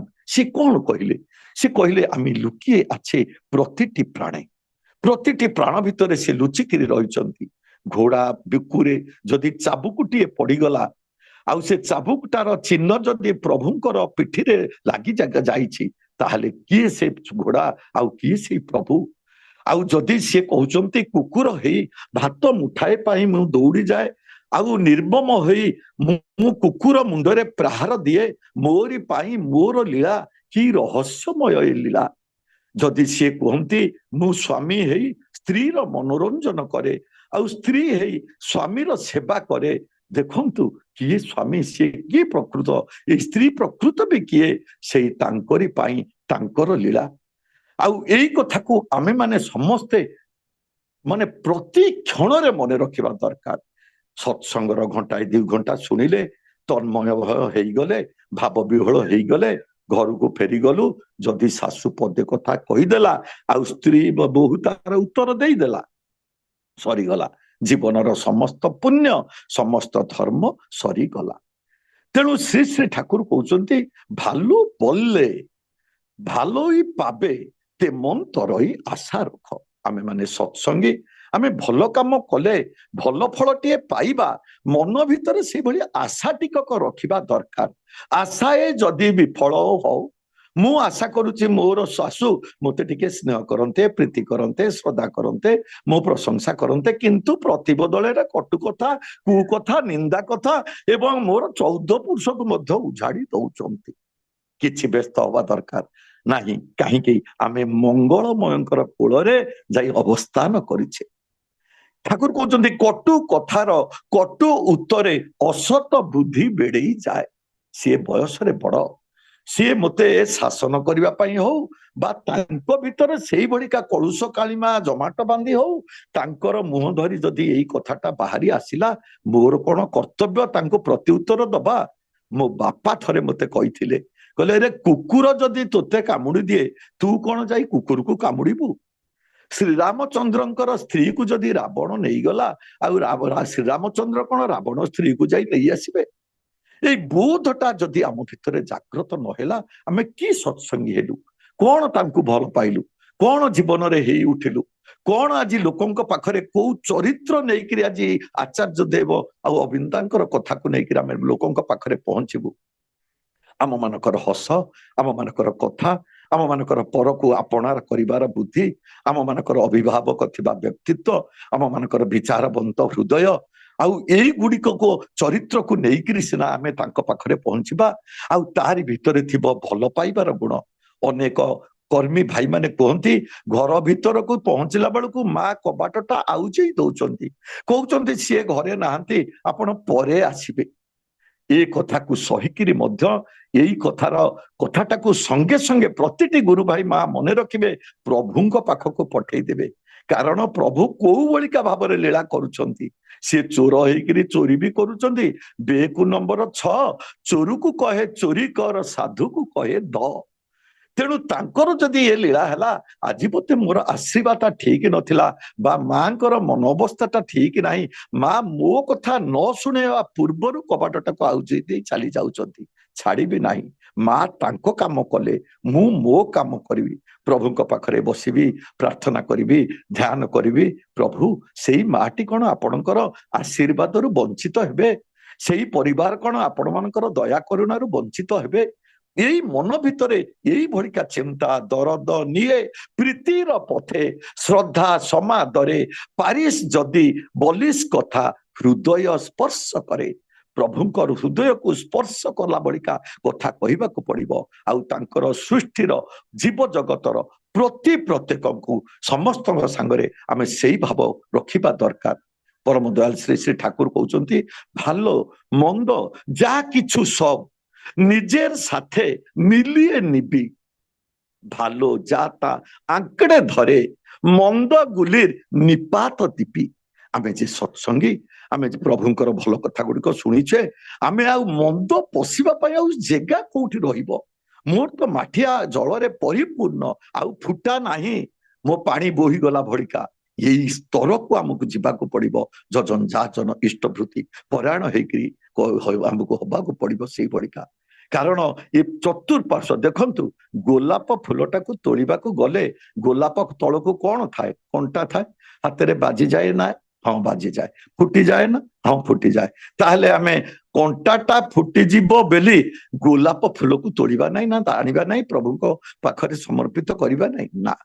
ସେଇଥିପାଇଁ ଠାକୁର କହୁଛନ୍ତି ଭୟ କରିସ୍ নে, ঘাবড়াস নে তুই, উদ্দাম ধাওয়ায় করে চল, কাজে যতই এগিয়ে যাবি মনেও তত বাড়বে বল। ଯେତିକି ଆମେ ପ୍ରଭୁଙ୍କ କାମ କରି କରିକା ଚାଲିବା ଆମେ ମନ ଭିତରେ ବଳ ସେତିକି ହେଉଥିବ। କେବେ ବେଳେ ଆମକୁ ନିଜକୁ ଆମେ ଛୋଟ ମନେ କରିବା ନାହିଁ। ଠାକୁର କହୁଛନ୍ତି ମାନେ ଚୈତନ୍ୟ ମହାପ୍ରଭୁ କଣ କହିଲେ, আমাকে ঈশ্বর ভাবে আপনারে হীন তার প্রেমে আমি কভু না হয় অধীন। ମୋତେ ଈଶ୍ୱର ଭାବି ନିଜକୁ ଯେ ହୀନ କରେ ତାର ପ୍ରେମର ଅଧୀନ ମୁଁ ହେଇପାରେ ନାହିଁ। ଆଉ କେତେ ଅଆ ଭଳିକା ବୁଝେଇବେ, ଆଉ କେତେ ଶିଖେଇବେ, ଆଉ କେତେ ଜାଣିବା ଆମେ ଟିକେ ଡିପି କାମ କରିବା ପାଇଁ ମନଟା ଆଜି ପର୍ଯ୍ୟନ୍ତ ଆମର ବଳୁନି। ଆରେ ମୁଁ ଭଲରେ ରହିବି, ମୁଁ ଠାକୁରଙ୍କୁ ଧରିବି, ମୁଁ ଇଷ୍ଟବୃତ୍ତି କରିବି, ମୁଁ ସତ୍ସଙ୍ଗ କରିବି, ଆଉ ମୋର ପଡିଶା, ମୋ ଝିଆରୀ ପୁତୁରା, ମୋ ଦାଦା ଖୁଡି, ମୋ ବଡ ବାପା ବଡ ବୋଉ କଳେ ବଳେ କୌଶଳେ ନହେଲେ ପାଦ ତଳେ ବଢିକିରି ତାଙ୍କର ମନୋଭାବକୁ ଆମେ ନେଇ ଆସିବା ପ୍ରଭୁଙ୍କ ପାଖକୁ। ଆମେ କିଛି କରୁନା, ନାଇଁଟାକୁ ତ ଧରି ନେଇଛେ ଆଉ। ନା ସୁନ୍ଦରୀ ବଧୁ ଯାର ହଏ ନା ଯାର ଶଳା, অলক্ষ্মী তার ঘরে পশে মুখ করেছে কালা। ଯୋଉ ଲୋକ ପ୍ରତୀକ କଥାରେ ସୁନ୍ଦରୀ ବୋହୂ ଭଳି ନାଁକୁ ଭଲ ପାଏ, ମୋ ଘରେ ନାହିଁ, ମୁଁ ପାରିବି ନାହିଁ, ମୁଁ ଦେଇପାରିବି ନାହିଁ, କରିପାରିବି ନାହିଁ, ଯାଇପାରିବି ନାହିଁ କହେ, ତାହେଲେ କଣ ହୁଏ? অলক্ষ্মী ତାର ଘରେ ପଶି ମୁଖ କରିଛି କଳା। ଆଜି ସୂର୍ଯ୍ୟର ଉଦୟ ହେଇଯାଇଛନ୍ତି, ନতুନ ସୂର୍ଯ୍ୟ ପୂର୍ବ ଦିଗରେ ଉଦୟ ହେଇଛନ୍ତି। 137 ବର୍ଷ ଲୀଳା, ଆଜି 5000 ବର୍ଷରୁ ଉପର ଲୀଳା କରିଥିବା ଭଗବାନ ଶ୍ରୀକୃଷ୍ଣଙ୍କର ଗତକାଲି ଜନ୍ମଦିନ। ଭାରତ ବହିର୍ଭାରତ ଯୋଉଠି ହିନ୍ଦୁ ମାନେ ରହିଛନ୍ତି ସମସ୍ତେ କାଲି ଦିନଟାକୁ କେତେ ଆନନ୍ଦ ମୁଖର କରି ଗଢି ତୋଳିଛନ୍ତି। କିନ୍ତୁ ତାଙ୍କର ଉଦ୍ଦେଶ୍ୟର ଆଉ ପୂଜାର ମାନେଟାକୁ ଆଜି କେହି ଆମେ ବୁଝିପାରୁନୁ। ନା, ଯୋଉମାନେ ବୁଝି ନାହାନ୍ତି ସେମାନଙ୍କ ପାଖରେ ଆମେ ବୁଝେଇ ଦେଇ ପାରୁନୁ। ପୂଜା ଶବ୍ଦର ମାନେ ପୁରୁଷୋତ୍ତମକୁ ଧରିକିରି ଜାଣିଲୁ। ପୂଜା ଅର୍ଚ୍ଚନା ମାନେ କିନ୍ତୁ ଦୈବ ଗୁଣ ଯା ସେଧେ ନେওয়া, ହାତେ কলমে অভ্যাস করে ব্যক্তিত্বে তার রূপটি দেওয়া। মানে ପୂଜା ମାନେ ହଉଛି ପୂଜା ଅର୍ଚ୍ଚନାର ମାନେ ହଉଛି ସେଇ ଯାହାଙ୍କୁ ମୁଁ ପୂଜା କରୁଛି ତାଙ୍କର ଯୋଉ ଭଲ ଗୁଣ ଗୁଡିକ ମୋ ଚରିତ୍ରରେ ଚରିତ୍ରାୟିତ କରିବା ପାଇଁ ମୁଁ ଗଣେଶ ଭଗବାନଙ୍କୁ, ମା ସରସ୍ୱତୀଙ୍କୁ, ଦେବ ଜଗତର ନାଥ ଜଗନ୍ନାଥଙ୍କୁ ପୂଜା କରୁଛି। ଆଉ ତା ନଇକିରି ଦୀପ ଦେପ ଦେଇକିରି ପୂଜା, ଇଏ ପୂଜାର ଗୋଟିଏ ଅଂଶ ହେଇପାରେ। ଇଏ ଚଳନ ପୂଜା ହେଲା, ମାନେ ଚଳନ ପୂଜା ହେଲା ନାହିଁ, ଚରଣ ପୂଜା ହେଇଗଲା। ଚରଣ ପୂଜାରେ ପ୍ରଭୁଙ୍କ ଠାରୁ ଆମେ ଆଶୀର୍ବାଦ ପାଇବା ସମ୍ଭବ ନୁହେଁ, କେବଳ ଚଳନ ପୂଜାରେ ପାଇବା। ଆମ ମାନଙ୍କର ଜୀବନ ଚଳନି ଯେପରି ତାଙ୍କର ହୃଦୟକୁ ସ୍ପର୍ଶ କରିବ, ଏଇଭଳିକା ଭାବରେ। ସେଇଥିପାଇଁ ଚାରଣ ରାମଦାସ ସେଦିନ ପ୍ରବଚନ ଦଉଥାନ୍ତି, reduce yourself to zero. Zero ପଏଣ୍ଟକୁ ଆମକୁ ଆସିବାକୁ ପଡିବ। ସେଇ ଜିରୋ ପଏଣ୍ଟରୁ ଧରି ଧରିକା ଆସ୍ତେ ଆସ୍ତେ ଆମେ ଉପରକୁ ଉଠିବାକୁ ପଡିବ। ତାହେଲେ କଣ ହବ ନା ଆମ ମାନଙ୍କର ଜୀବନ ଗୋଟିଏ ପୂର୍ଣ୍ଣାଙ୍ଗ ଜୀବନ ହବ। ଆଉ ପୁରୁଷୋତ୍ତମଙ୍କୁ ଜୀବନରେ ଧରି ଆମେ ଶାନ୍ତି, ସୁଖ, ଆନନ୍ଦ ଲାଭ କରିବା। ମାନେ ତାଙ୍କର ଦିବ୍ୟ ଲୀଳାର ଆଉ ଗୋଟିଏ କଥା ମନେ ପଡିଯାଉଛି। ଶ୍ରୀ ଶ୍ରୀ ଠାକୁର ସେମାନଙ୍କର ଏଇ ଯୋଉ ଲୀଳା ବଡ ବିସ୍ମୟକର। ଦିନେ ଉପର ବେଳା 3ଟା ସମୟରେ ହୁକା ଖାଉଛନ୍ତି, ହଠାତ୍ ହୁକାର ନଳଟି ତାଙ୍କର ହାତରୁ ଖସି ପଡିଲା ଓ ମାନେ ଭାରି ମର୍ମାହତ ହେଇଗଲେ ଠାକୁର। ଚାରିଆଡକୁ ଅନଉଛନ୍ତି, ଭକ୍ତମାନେ ମଧ୍ୟ ଅନଉଛନ୍ତି। ପାଖରେ ବସିଥିଲେ ଯୋଗେନ୍ଦ୍ର ସେନ। ସେ ଶ୍ରୀ ଶ୍ରୀ ଠାକୁରଙ୍କୁ ଆଶ୍ଚର୍ଯ୍ୟ ହୋଇ ପଚାରିଲେ, କଣ ହେଲା ଠାକୁର, ଆପଣଙ୍କର ମୁଖମଣ୍ଡଳ ହଠାତ୍ ବିବର୍ଣ୍ଣ ହୋଇଗଲା, ବିଷଣ୍ଣ ହୋଇଗଲା। ଶ୍ରୀ ଶ୍ରୀ ଠାକୁର ପ୍ରକୃତିସ୍ଥ ହୋଇକିରି କହୁଛନ୍ତି, ସେ କଥା ଶୁଣି ଆପଣଙ୍କର ଲାଭ କଣ? ଦୁଃଖର କଥା ଶୁଣି ଖାଲି ଦୁଃଖ ପାଇବେ ସିନା। ସେ ଠାକୁର କଥା କହିକିରି କଣ କହୁଛନ୍ତି ଯେ ଆମେରିକାରୁ ଗୋଟିଏ ଜାହାଜ ଲଣ୍ଡନ ଯାଉଥିଲା, ହଠାତ୍ ଆଟଲାଣ୍ଟିକ ମହାସାଗରରେ ଆଘାତ ପାଇ ତା ବୁଡି ଯାଉଛି। ଜାହାଜର ଯାତ୍ରୀମାନେ ପ୍ରାଣ ଭରରେ କାତର କଣ୍ଠରେ ଚିତ୍କାର କରୁଛନ୍ତି। ଏହା ଶୁଣି ଆଉ ସେ ସ୍ଥିର ହୋଇ ରହିପାରି ନାହାନ୍ତି। ଯାହା ହଉ ପରମ ପିତାଙ୍କ ଦୟାରୁ ଆଉ ଗୋଟିଏ ଜାହାଜ ଆସି ଯାତ୍ରୀମାନଙ୍କୁ ଉଦ୍ଧାର କଲା, ବଞ୍ଚାଇଲା। ଏଇ ଘଟଣାର ଦିନେ 2 ଦିନ ପରେ ଗୋଟିଏ ପିଲା ହାତରେ ବଙ୍ଗଳା ଦୈନିକ ସମ୍ବାଦ ପତ୍ର ଧରି, ଅମୃତ ବଜାର ପତ୍ରିକା ଧରି ବିକୁଛି। ଆଉ से दौड़ी जाइकिरी से ठाकुर को से पत्रिकाटा आनी पढ़िकी शुणाउछंती से समय रे समस्त उपस्थित रे आउ समस्ते आश्चर्य हो गले आउ देखागला अविकल से समय रे ठाकुरंकर एई भलिका भाव घटितिला। यह एक विस्मय कथा। आउ ठाकुरंकर ए लीला आज पर्यंत रहस्यमय होइकरी रहीगला। किभली प्रभु सी किति हजार किलोमीटर दूर आउ एठी बसिकरी प्रभु तांकर लीला करूछन। आउ आमे माने तांकर दीक्षापुत संतान होई आज एते 5 वर्ष 10 वर्ष 25 वर्ष 50 वर्ष तांको धरिकरी टीप बाजू नै हमर चरित्र धियरे, टीप बाजू नै हमर चलनी धियरे, टीप बाजू नै हमर मानविक पणियाटा धियरे। जहा काली थिला आज सेया हेकि रछु, खाली सुनिकिरी भल पाउछु। ठाकुर कहउछन्ती कत माने केते कथा आमे सुनुछु, केते भाबरे जानुछु, केते भाबरे अनुभव करूछु, तथापि निष्ठा तांको संगरे रहु विश्वास मध्य करि पारुना, धरते चाहे ना, बुझते चाहे ना, करते चाहे ना, जारा विक्षिप्त होय गति तादेर चलन विवेक हरा। ठाकुर कहउछन्ती धरिकरी भी धरि पारुनु, तांकर निर्देश को पाइकरी मध्य कर्ममय जीवन भितर ताको प्रस्फुटित करी तोली पारुनु, ताहले कोन होउची आमे आस्ते आस्ते चलनटा विवेक हरा हे जाउची, माने आमे अविवेकी हे जाउछु। गुरु को धरी, इष्ट को धरी, आचार्य को धरी आमे जदि आमर जीवन चलनीटी को से स्तर को न नबा, आज विवेकानंद को कहीं कोटी कोटी लोक भक्त तांको प्रणाम करूचंती। देखंतु सी तांकर प्रभु को मथारे सेही भली भाबरे बहन करि चलीथिले, सेही भलिका भाबरे प्रभु को पाई जीवन को माने उत्सर्ग कर देइथिले। आज ये जड़े भक्त शिवाजी तांको जीवनटुकु आमे लक्ष्य करिबा। आई सेही अंधकार राति रे पेट छटपट होउची, चित्कार कले लोक माने गधाय पइले, भक्त माने समस्त मन भितर थेला काहे शिवाजी को गुरु रामदास एते भल पाउचंती। लीलामयंकर लीला किभली भक्त भितर देइकरी लीला होउची ता मध्य आमे जानिबा दरकार। कहउचंती शिवा मो पेटटा जोर कामुडुची, आउ एई राति भितरे मु मरी जिबी, मु बंची पारिबी नाही ना। पचारुचंती शिवाजी प्रभु जे आपण तो त्रिकालज्ञ, आपण तो माने सबु जणा आपणकु, आपण श्री मुखरे कहि दियंतु कोन कले आपणकर पेटटा भल हबो ना पारिबु शिवा। एई अंधकार रात्रि रे गोटे बाघुणीर क्षीर आनिकिरी मते देई पारिबु, मु से क्षीर को पीले मोर देह भल हे जिवो, पेट भल हे जिवो। जो भक्त माने काली विश्वास करू माने संदेह करुथिले काहे शिवाजी को एते भल पाउचंती गुरु, आउ आम मान को एते भल पाउ नाहंती। आज विराट परीक्षा शिवाजी को आगरे जय गुरु कहिकिरी मुंडिया मारी कल माने छोटिया ठेकीटी धरिकी चाली चालिका जाउछंती जंगल भितर को। आउ चारिआडे रे बिजुली घड़घड़ीर शब्द, केते बाट गला परे देखा जाउची गोटिए गुंफा, गुंफा द्वार मुहरे गोटे बिजुली आलुरे देखुचंती गोटे बाघुणी शोईची, आउ दीटी तार शिशु पुत्र को सी दौची क्षीर। दूरु थोईकरी माँ मुंडिया मारुछंती शिवाजी, तांकर गुरु रामदास को स्मरण करी सेई बाघुणी को मुंडिया मारुछंती। हे माँ, मु तोर पुओ दीटी को नहीं जीवा को आसिनी, तो ठारू ताको विच्युत करिदबा को आसिनी, आउ मु आसीछि मोर गुरुंकर जीवन को रक्षा करबा पाई। तुमे जेपरि तुमे जने माँ, तुमर शिशु को सेई क्षीर देइकि तांको बंचेई रखिछ, आउ जने संतान तुमर छटपट होउछि, तुमर क्षीर टिक नेले आउ सीए भल हेबे। तुमे कृपामयी दया कर। शिवाजी मुंड भितरे, मन भितरे, चिंता भितरे, चेतना भितरे, बोध भितरे, बुद्धि भितरे जागृत हो जाइछि प्रभुंकर लीला।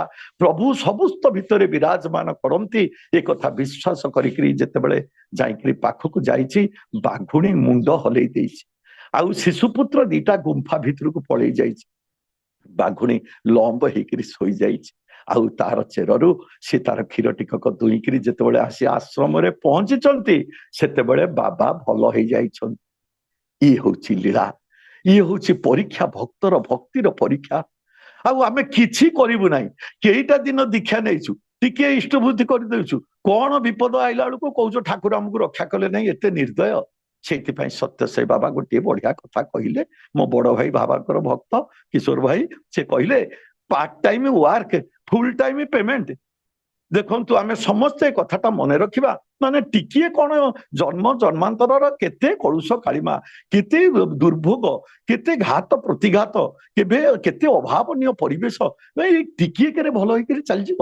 ଆମେ ସାଧନାରେ ସିଦ୍ଧି ଲାଭ ନ କଲେ, ଆମେ ତାଙ୍କୁ ବିଶ୍ୱାସ ନ କଲେ, ତାଙ୍କର ନିର୍ଦ୍ଦେଶଟାକୁ କର୍ମମୟ ଜୀବନ ଭିତରେ ପରିପାଳନ ନ କଲେ, କେତେ ସୁନ୍ଦର ଭାବରେ ପରମ ଦୟାଲ କହୁଛନ୍ତି, ଧର୍ମେରେ ମୂର୍ତ୍ତ ଅବତାର ଜିନି ନିର୍ଦ୍ଦେଶ ତାର କରଲେ ହେଳା, ସାତନ ତମଏ ପଡବେ ତୋରା, ଡୁବେଇ ଡୁବେ ଜୀବନ ଭେଳା।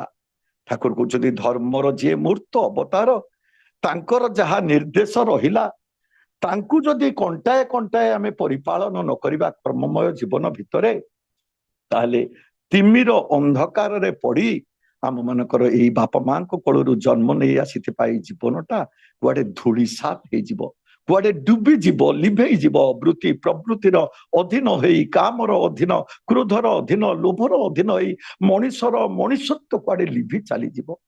ପରମ ଦୟାଲ ସେଇଥିପାଇଁ କହୁଛନ୍ତି ଭକ୍ତି ଭରେ ସେବାର ରାଗେ, ନିର୍ଦ୍ଦେଶ ପାଳନ করবি যেমন, ভজন তোমার মূর্ত হয় আগলে ধরবে জানিস তখন। ভক্তি ভাবরে ভরপুর হই সেবার অনুরাଗ ভিতরে, ଭଲ ପାଇବା ଭିତରେ ତାଙ୍କର ନିର୍ଦ୍ଦେଶଟାକୁ ପରିପାଳନ କରିବି ମୋର କର୍ମମୟ ଜୀବନ ଭିତରେ, ତାହେଲେ କଣ ହବ? ସେଇ ସତ୍ କର୍ମ ମତେ ଧୀରେ ଧୀରେ ଧୀରେ ଧୀରେ ତାଙ୍କ ପାଖକୁ ନେଇଯିବ। ତାଙ୍କ ଆଖି ଆଗକୁ ମୁଁ ଚାଲିଯିବି, ତାଙ୍କର ଇଚ୍ଛା ଅଧୀନକୁ ମୁଁ ଚାଲିଯିବି। ମୋର ପାଟିରୁ ପଦେ କଥା ବାହାରିବ, ତାଙ୍କରି କଥା ଛଡା ଆଉ କିଛି ବାହାରିବ ନାହିଁ। ସେଇଥିପାଇଁ ପ୍ରକୃତ ଭାବରେ ଇଷ୍ଟଙ୍କୁ ପରିପୂରଣ କରି ତାଙ୍କୁ ଭଲ ପାଇବାକୁ ଚଳିବ। ଠାକୁର କହୁଛନ୍ତି ଭାଲୋବାସିস ଅନେକ বলিস, ନିର୍ଦ୍ଦେଶ মেনে চলিস না। ভালোবাসিস অনেক বলিস, ନିର୍ଦ୍ଦେଶ মেনে চলিস না। ঠিকই জানিস শ্রেষ্ঠকে তুই, ସ୍ୱାର୍ଥ ଛଡା ମାନିସ ନା। କେଡେ ବଡ କଥା ଠାକୁର କହୁଛନ୍ତି। ଭଲ ପାଉଛୁ, କେତେ କଥା କହୁଛୁ, କିନ୍ତୁ ମୋର ପ୍ରକୃତ ଯାହା ନିର୍ଦ୍ଦେଶ ତାକୁ ମାନିକିରି ତୁ ଚଳୁନୁ। କଣ ତାହେଲେ ତିନି ଚାରିଟା ଏଇ ବାଣୀ ଭିତରେ ଗୋଟିଏ ଶବ୍ଦ ଇମ୍ପୋର୍ଟାଣ୍ଟ ରହୁଛି। କଣ ସେ ଶବ୍ଦ? ନା ନିର୍ଦ୍ଦେଶ। ମୋର ପ୍ରଭୁଙ୍କର ନିର୍ଦ୍ଦେଶକୁ ମୁଁ ପାଳନ କରିବି, କାରଣ ପ୍ରଭୁ ନିଜେ ନିଜକୁ ପ୍ରକଟ କରିବାକୁ ଯାଇ ନିଜେ ଲୀଳା କରିକିରି ନିଜେ ଆମ ମାନଙ୍କର ବିଶ୍ୱାସକୁ ଦୃଢୀଭୂତ କରିଛନ୍ତି, ଆଉ କହୁଛନ୍ତି ତୁମେ କର, ତୁମେ ପାଅ। ଆଉ ସେଇ କଥାଟାକୁ ସେ ନିର୍ଦ୍ଦେଶ ଦଉଛନ୍ତି ଆମ ମାନଙ୍କର ଜୀବନ ଚଳନୀ ଭିତରେ, ଆମେ ମାନେ ତାଙ୍କର ନିର୍ଦ୍ଦେଶଟାକୁ ପରିପାଳନ କରିକିରି ଚାଲିବା। କଣ ତାଙ୍କର ନିର୍ଦ୍ଦେଶ? ପୃଥିବୀ ପୃଷ୍ଠରେ ଯେକୌଣସି ସମ୍ପ୍ରଦାୟରେ ଆମେ ଜନ୍ମ ନଉ, ହିନ୍ଦୁ ଘର ହଉ, ମୁସଲମାନ ଘର ହଉ, ଖ୍ରୀଷ୍ଟିଆନ ଘର ହଉ, ବୌଦ୍ଧ ବା ଯେକୌଣସି ସମ୍ପ୍ରଦାୟର ପିଲାମାନେ ଜନ୍ମ ନିଅନ୍ତୁ, ସମସ୍ତଙ୍କୁ ଏଇ ତିନିଟା ନିର୍ଦ୍ଦେଶ ପାଳନ କରିବାକୁ ପଡିବ ଯଦି ମଣିଷତ୍ଵ ଲାଭ କରିବାକୁ ଚାହଁ। ପ୍ରଥମ ଇଷ୍ଟ ଭରଣ, ଦ୍ୱିତୀୟ ପିତୃ ପୋଷଣ, ତୃତୀୟ ପରିସ୍ଥିତିର ଉନ୍ନୟନ। ଏହା ନକରି ଯାହା କରିବ ଅର୍ଦ୍ଧପାତରେ ତୁମ ଚଳନ। କେଡେ ବଡ ଠାକୁର କହିକିରି ଯାଉଛନ୍ତି। କେତେ ସୁନ୍ଦର କଥା। ଇଷ୍ଟ ଭରଣ ଟିକେ ଟିକେ ଆମର ହେଇ ଚାଲିଛି, ଆମେ ମାନେ କାଟି ଦେଇ ପାରିବେ ନାହିଁ ଏ କଥାକୁ। ଆଉ ପିତୃ ପୋଷଣ, ଠାକୁରଙ୍କୁ ଧରି ଗୁରୁଙ୍କୁ ଧରି ଯୋଉମାନେ ପ୍ରକୃତ ସଂସ୍କାରୀ ଲୋକ, ଯୋଉମାନେ ସତ୍ତାନୁରାଗୀ, ଯୋଉମାନେ ମାନି ଚଳିବାର ଗୁଣ, ଭଲ ପାଇବାର ଗୁଣ ଯାହା ଭିତରେ ପ୍ରକଟ ହେଇଛି, ସେ ପିତୃ ପୋଷଣ ମଧ୍ୟ କିଛି କରି ଚାଲୁଛନ୍ତି। କିନ୍ତୁ ପରିସ୍ଥିତିର ଉନ୍ନୟନ ଭିତରେ ଆମେ ପୁରା ପୁରା ଦୂରେଇ ଯାଉଛୁ। ତୁ ମୋର କଣ ସେଥିରେ ଅଛି, ମୁଁ ବଞ୍ଚିଲେ ବାପାର ନା। ଏଇ ଭାବନାଟା ଆମ ଭିତରେ ଆଜି ପର୍ଯ୍ୟନ୍ତ ଜାଗ୍ରତ ରହୁଛି, ଜମା କଟି ପାରୁନାହିଁ। ଯେତେ ଛୁଆକୁ ଶିଖେଇଛନ୍ତି ରାମ ରାମ ରାମ, ବିଲେଇ ଦେଖିଲା ବେଳକୁ ଟିଆ ଟିଆ ଆଉ ରାମ ମନେ ପଡିଲା ନାହିଁ। ଆମ ମାନଙ୍କର ଅବସ୍ଥା ମଧ୍ୟ ସେଇଆ। ଚାରୋଟି ଶତ୍ରୁ, ବାରମ୍ବାର ସତ୍ସଙ୍ଗରେ କହୁଛି, ଚାରୋଟି ଶତ୍ରୁକୁ ଆମକୁ ଜୟ କଲେ ଆମେ ଜଣେ ସତ୍ସଙ୍ଗୀ ଆଉ ସତ୍ କର୍ମୀରେ ପର୍ଯ୍ୟବେସିତ ହବା। ପ୍ରଥମ ଶତ୍ରୁ ନିଜର ଜୀବ। ନିଜର ଜୀବ ଏଭଳିକା ସମୟରେ ଏଭଳିକା କଥା କହିଦଉଛି, ବାପ ପୁଅ, ସ୍ୱାମୀ ସ୍ତ୍ରୀ, ଭାଇ ଭାଇ, ସାଙ୍ଗ ସାଙ୍ଗ ଭିତରେ ବିଚ୍ଛେଦ ତିଆରି କରିଦଉଛି। 32ଟା ଦାନ୍ତ ତାକୁ ଜଗିକିରି ରହିଛି। ତଥାପି କୋଉ ଫାଙ୍କରେ ପାଶି ଯାଉଛି କହିବାର ଲାଳସାରେ ମଣିଷ ଏଭଳିକା କଥା କହିଦଉଛି। ଠାକୁର ଗୋଟେ ଜାଗାରେ କହୁଛନ୍ତି ଥଟ୍ଟା ଛଳେ ଓ ବିଷ ଢେଳନା ସତ୍ତା ଜାତେ କ୍ଷୁବ୍ଧ হয় ଓ ବିଷ ନିଜର ସତ୍ତାଟିକୁ କରଇ କିନ୍ତୁ ବିୟୁକ ଆର୍କ୍ଷୟ। ନିଜର ସତ୍ତାଟାକୁ କ୍ଷୟ କରିଦବ, ନିଜର ସ୍ଥିତିଟାକୁ କ୍ଷୟ କରିଦବ, ପାପସାକ୍ତ କରିଦବ। ଥଟ୍ଟା ଛଳରେ ବିଷ ବି ଆମେ ଢାଳିବା ନାହିଁ, କାହାକୁ ଥଟ୍ଟାରେ କଟୁ କଥା ଫେଙ୍ଗଳିଆ କଥା କହିବା ନାହିଁ। କାରଣ ପ୍ରତ୍ୟେକର ଗୋଟେ ମନ ଅଛି। ସେଇ ସ୍ତ୍ରୀ କେତେ ଭାବରେ ପାରିବାରିକ ଜୀବନ ଯାପନ କରୁଛି, କେତେ ଆଶା କରିଛି ନିଜର ସ୍ୱାମୀ ପାଖରୁ ଟିକେ ଭଲ କଥା ଟିକେ ଶୁଣିବା ପାଇଁ। ଆଉ ସ୍ୱାମୀ ଯଦି ତାକୁ ସମସ୍ତଙ୍କ ଭଳି ଶାଶୁ ଶ୍ୱଶୁର ଦିଅର ନଣନ୍ଦ ପରିବାର ପରିଜନ ସମସ୍ତଙ୍କ ଭଳି ଯଦି କଟୁ କଥା କହିଦିଏ, ଭାବିଲେ ତାର ମନୋରାଜ୍ୟରେ କେତେ ଆଘାତ ପାଇବ, ଆଉ ତା ଆଖିରୁ ଲୁହ ଗଡି ଆସିବ। ଆଉ ଏଇ ବୋହୁଟା ଭିତରୁ କଣ ରାମ କୃଷ୍ଣ ବୁଦ୍ଧ ଯୀଶୁଙ୍କ ଭଳି ସନ୍ତାନ କେବେ ସେ ଜନ୍ମ ଦେଇ ପାରିବ? ମନଟା ପରା ବିଷାକ୍ତ ହେଇଗଲା, ମନଟା ପରା କଳୁଷିତ ହେଇଗଲା, ମନଟା ପରା ପାପାସକ୍ତ ହେଇଗଲା, ଦୋଷ ଦୃଷ୍ଟି ସମ୍ପନ୍ନ ହେଇଗଲା। ତାହେଲେ ଆମକୁ କେତେ ଜଗିକିରି ପାଟିରୁ କଥାଟା କହିବାକୁ ପଡିବ। ଏଇ ଶତ୍ରୁ ଜିଭଟାକୁ ଆମକୁ ସଂଯତ କରିବାକୁ ପଡିବ, ସଂଯମୀ କରିବାକୁ ପଡିବ। ବାରମ୍ବାର ବାରମ୍ବାର ମନେ ମନେ ମନେ ମନେ ନାମମୟ ହୋଇ। ଦ୍ୱିତୀୟ ଶତ୍ରୁ ହଉଛି ନିଜର ମନ। ଏଇ ମନ ଯାହା ହେଲା ତାହା କରିଦେଲି।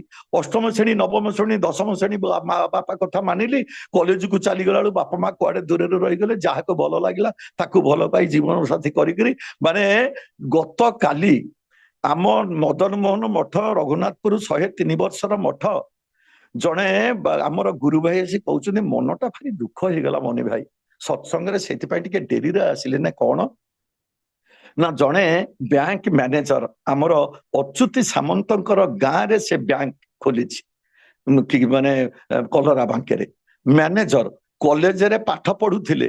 କଲେଜରେ ପାଠ ପଢିଲା ଭିତରେ ଗୋଟିଏ ମୁସଲମାନ ଝିଅ ପ୍ରତି ତାର ଆସକ୍ତି ଆସିଗଲା।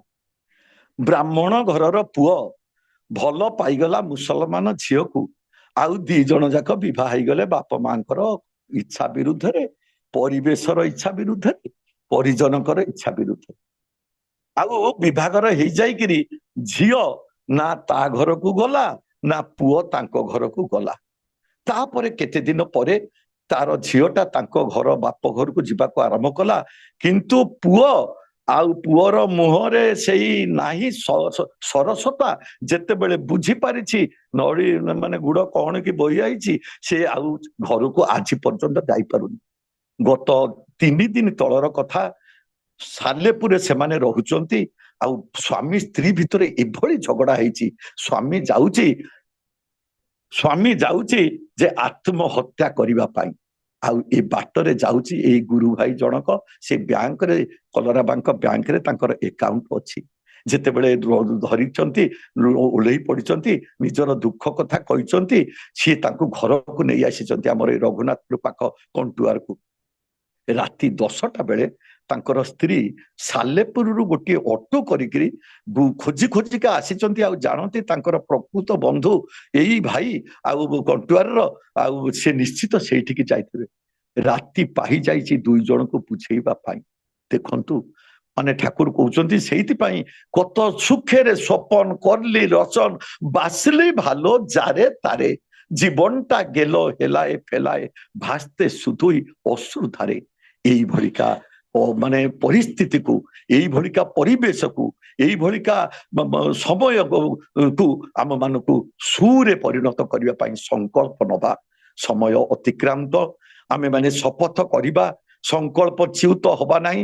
ସଂକଳ୍ପ ଚ୍ୟୁତ ଯଦି ହେବା ମଣିଷ ପଣିଆ ଆମର ରହିବ ନାହିଁ, ଆମେ ପଶୁତୁଲ୍ୟ ହେଇଯିବା। ମାନେ ଧର୍ମସ୍ୟ ଏକମ ଅଧିକମ ବିଶେଷ ଧର୍ମେଣ ହୀନା ପଶୁ ବି ସମାନା, ଆମେ ପଶୁତୁଲ୍ୟ ହେଇଯିବା। ତେଣୁ ଭାଇ ଓ ମା ମାନେ, ଆମେ ମାନଙ୍କର ଭାଗ୍ୟ ଆଜି ମାନେ ସଜ୍ଜଳ ହେଇ ଉଠିଛି, ସଚେତ ହେଇ ଉଠିଛି। ପୁରୁଷୋତ୍ତମକୁ ଜୀବନରେ ଗୁରୁ ରୂପରେ ଗ୍ରହଣ କରି ଏ ପାଖରେ ମନ୍ଦ ସେ ପାଖରେ ଭଲ, ଏ ପାଖରେ ପାପ ସେ ପାଖରେ ପୁଣ୍ୟ, ଏ ପାଖରେ ସତ ସେ ପାଖରେ ଅସତ, ଏ ପାଖରେ ଧର୍ମ ସେ ପାଖରେ ଅଧର୍ମ। ବିଚାର ଆମର କଣ କରିବା? ଆମେ ଧର୍ମ ପଥର ଯାତ୍ରୀ ହବା, ପୁଣ୍ୟ ପଥର ଯାତ୍ରୀ ହବା, ସତ୍ ପଥର ଯାତ୍ରୀ ହବା, ନା ଅଧର୍ମ ପଥର ଯାତ୍ରୀ ହେଇ ଜରାସନ୍ଧ କଂସ ଭଳି ଅସମୟରେ ଜୀବନଟାକୁ ଶେଷ କରିବା? ନା କୁଳର ଗୌରବ ନା ବଂଶର ମର୍ଯ୍ୟାଦା ରଖିପାରିବା? ବିଚାର ଆଜି ଆମମାନଙ୍କ ଉପରେ, ବିଚାର ଆଜି ଭାରତୀୟ ନାରୀ ଉପରେ, ବିଚାର ଆଜି ଘରର ପ୍ରତିଟି ବୋହୂ ଉପରେ। ଯୋଉ ଘରକୁ ବୋହୂ ହେଇକିରି ଆସିଛେ ସେ ଘରକୁ ଅମରାବତୀରେ ପରିଣତ କରିବା, ନା ସେ ଘରକୁ ଏକ ଶ୍ମଶାନର ତାଣ୍ଡବ ଲୀଳା ଦେଖି ସଂସାରରୁ ବିଦାୟ ନବା? ଜୟ ଗୁରୁ, ବନ୍ଦେ ପୁରୁଷୋତ୍ତମ। ଆଜ୍ଞା, ଜୟ ଗୁରୁ, ବହୁତ ବହୁତ ଧନ୍ୟବାଦ।